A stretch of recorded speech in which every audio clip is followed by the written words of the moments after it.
नमस्कार, मैं doctor Ritu Dubey, assistant professor philosophy, government Meera girls college Udaipur. आज मैं बीए फाइनल ईयर फिलॉसफी के फर्स्ट पेपर दार्शनिक धाराएं फिलोसॉफिकल ट्रेंड्स को पढ़ाऊंगी और आज का हमारा विषय है भौतिकवाद का संक्षिप्त इतिहास। भौतिकवाद से संबंधित अपने पिछले वीडियो में मैंने आपको बताया था कि भौतिकवाद वो दार्शनिक सिद्धांत है जिसके अनुसार विश्व का परम पदार्थ या मूल पदार्थ जो है वो जड़ या भौतिक पदार्थ है।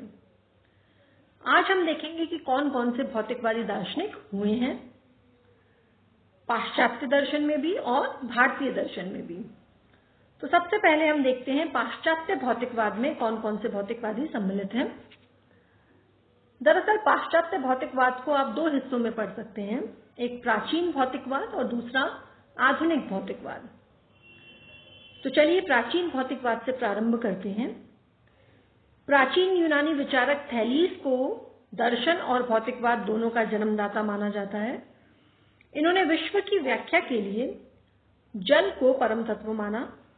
जल से ही सृष्टि की उत्पत्ति है, जल के ऊपर ही इसकी स्थिति है और जल में ही इसका प्रलय है, ऐसा इनका विश्वास है।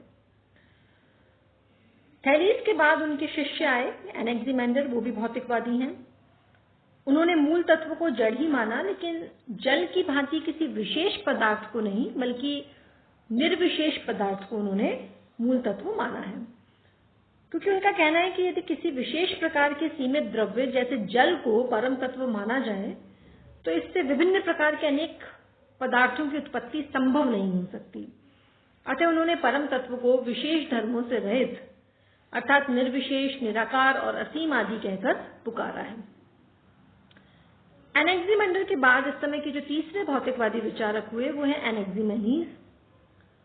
उन्होंने किसी निर्विशेष को नहीं बल्कि थैलीस की भांति एक विशेष भौतिक द्रव्य अर्थात वायु को परम तत्व माना। एनेक्सिमेनीज के बाद आते हैं हेराक्लाइटस, जिन्होंने एक विशेष भौतिक द्रव्य अग्नि को परम तत्व माना। हेराक्लाइटस के बाद जो भौतिकवादी हुए वो है एनेक्सिगोरस। एनेक्सिगोरस ने कहा कि विश्व के जो मूल तत्व हैं, मौलिक तत्व हैं, वो अनंत हैं और जिनको इन्होंने बीज कहा है। ये बीज अपने मौलिक रूप में विश्व भर में व्याप्त हैं। इनमें सहसा वेग से गति उत्पन्न हुई है, जिसके कारण समान बीज परस्पर आकर्षित होकर एक दूसरे से मिलते चले गए और इस प्रकार इस सृष्टि का निर्माण हुआ। एनेक्सिगोरस के बाद आते हैं ल्यूसिपस और डेमोक्राइट्स। इनका जो परमाणुवाद है वो स्पष्ट रूप से भौतिकवादी सिद्धांत है। ल्यूसिपस और डेमोक्राइट्स ने कहा कि ये जो विश्व है वो अनंत परमाणुओं से रचित है। जो अनंत परमाणु हैं वही मूल तत्व है, मौलिक तत्व हैं। ये परमाणु मौलिक हैं, अविभाज्य हैं, अतीन्द्रिय हैं, नित्य हैं, उत्पत्ति विनाश रहित हैं, भौतिक या जड़ तत्व हैं। गति इनका धर्म है। इनमें केवल संख्या, परिमाण और आकार का भेद है, अन्य गुणों का भेद इनमें नहीं है। ये परमाणु आकाश में स्थित हैं और एक दूसरे से पृथक हैं। सृष्टि की उत्पत्ति का अर्थ है इनका परस्पर संयोग और विनाश का अर्थ है उनका परस्पर वियोग। इन परमाणुवादियों का यह भी मानना है कि आत्मा या चैतन्य कोई अलग तत्व नहीं है, वो भी इन परमाणुओं के विशिष्ट संयोग से ही उत्पन्न होता है। यानी शुद्ध और शुद्ध रूप से भौतिकवादी दर्शन है जो कहते हैं कि परमाणुओं से सृष्टि का निर्माण हुआ। इससे न सिर्फ जड़ तत्वों का निर्माण हुआ बल्कि चेतन या आत्म तत्व भी जो है वो परमाणुओं से ही उत्पन्न है। ल्यूसिपस और डेमोक्राइट्स के परमाणुवाद के बाद एक अन्य जो भौतिकवादी प्रसिद्ध हैं वो है एपिक्यूरस। एपिक्यूरस जिन्होंने डेमोक्राइट्स के परमाणुवाद को पूरी तरह माना, लेकिन उसमें दो और चीजों को जोड़ा, वो है भार यानी वेट और संकल्प स्वातंत्र यानी फ्री विल। इनका भी कहना था कि विश्व में भौतिक परमाणुओं के अतिरिक्त और कुछ नित्य नहीं है। मानव की आत्मा भी भौतिक परमाणुओं के संयोग से बनती है और मृत्यु के बाद नष्ट हो जाती है। तो ये तो था पाश्चात्य प्राचीन भौतिकवाद। अब हम देखेंगे पाश्चात्य आधुनिक भौतिकवाद। तो ये जो आधुनिक भौतिकवाद है पाश्चात्य दर्शन में, ये जड़ द्रव्य को गत्यात्मक बतलाता है। इसके अनुसार जड़ द्रव्य स्वयं गतिशील है, गत्यात्मक है आधुनिक भौतिकवादी दार्शनिकों के अनुसार भी भौतिक द्रव्य ही मूल तत्व है, किंतु उन्होंने भौतिक द्रव्य के जड़त्व पर उतना बल नहीं दिया जितना कि उसकी ऊर्जा यानी कि एनर्जी पर और गति यानी कि मोशन पर। उन्होंने विश्व की समस्त घटनाओं की व्याख्या प्राकृतिक नियमों नेचुरल लॉज के आधार पर की है। इसीलिए आधुनिक भौतिकवाद को प्रकृतिवाद भी कहा जाता है। इस काल के भौतिकवादी दार्शनिकों की संख्या बहुत अधिक है, जिनमें हॉब्स, टॉलिन, लामेस्ट्री, कार्ल मार्क्स आदि प्रमुख हैं।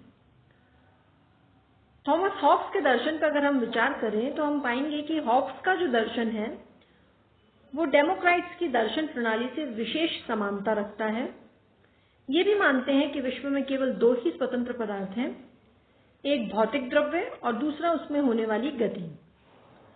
संसार में जो कुछ होता है उसे भौतिक द्रव्य की गति के रूप में वर्णित किया जा सकता है और समझा जा सकता है। भौतिक द्रव्य के अतिरिक्त किसी आत्मा की सत्ता नहीं है।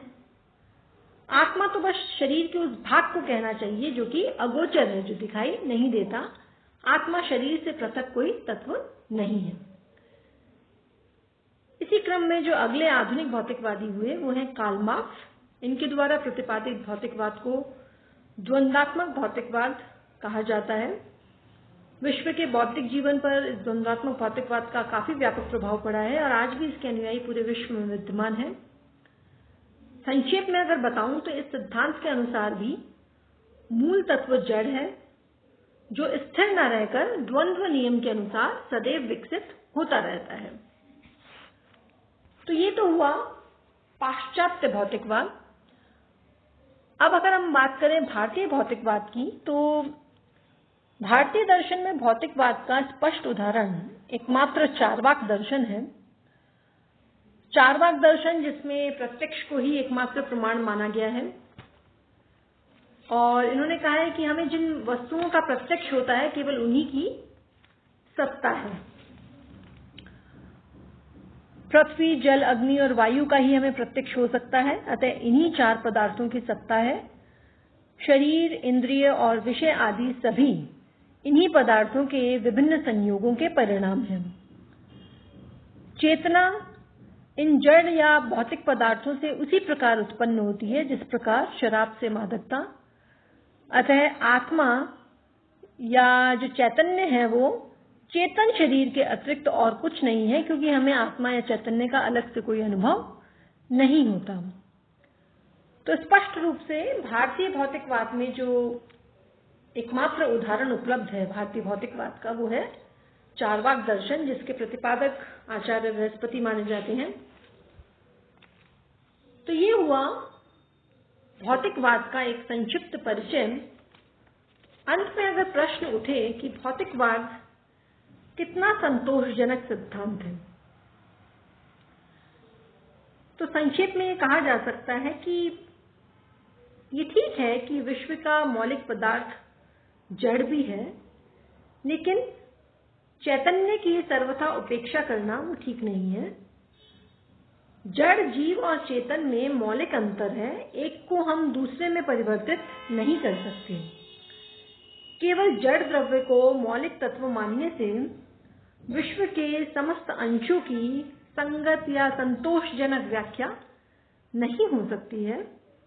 अतः भौतिकवाद को विश्व के मूल तत्व विषय संबंधी जो तत्व दर्शन संबंधी प्रश्न है उसका हम सफल समाधान नहीं कह सकते। ये एक पक्षीय सिद्धांत कहा जा सकता है। आज के लिए इतना ही काफी है। धन्यवाद।